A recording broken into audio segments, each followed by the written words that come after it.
Cyclone Amphan, which swept across the coastal regions of West Bengal and Bangladesh in May 2020, had left a trail of destruction along the coastal line of Bengal.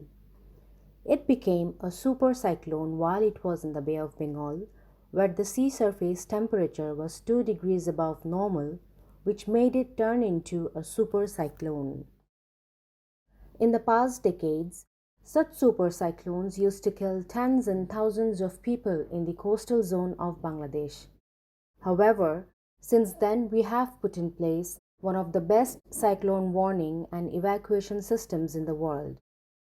As a result, during Amphan, nearly 3 million people have received the warning and relocated to shelters successfully amid the COVID-19 pandemic. Volunteers allowed for social distancing by preparing extra shelters.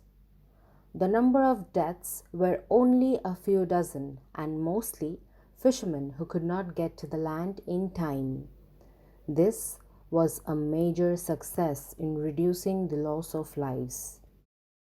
However, a year after Amphan, we visited the area and found thousands of people who were still unable to return to their homes, which had been destroyed by the storm. Some are still living in cyclone shelters, some in school buildings, and some near road embankments. For others not lucky enough, the boats have become their last refuge. Their agricultural land had become infertile by saline deposits, and river water fishes destroyed as seawater breached the mud embankments and made its way into the mainland. The area is still recovering from the impacts of Cyclone Aila 11 years ago. Cyclone Amphan was worse.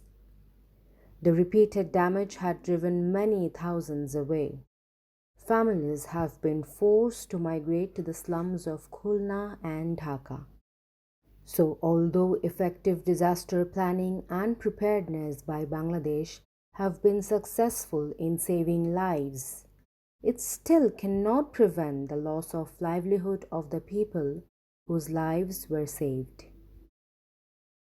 With rising seas and frequent storm surges swallowing up land and destroying livelihood options, families along the coastal line of Bangladesh are fighting to survive. This is a stark example of loss and damage from human-induced climate change.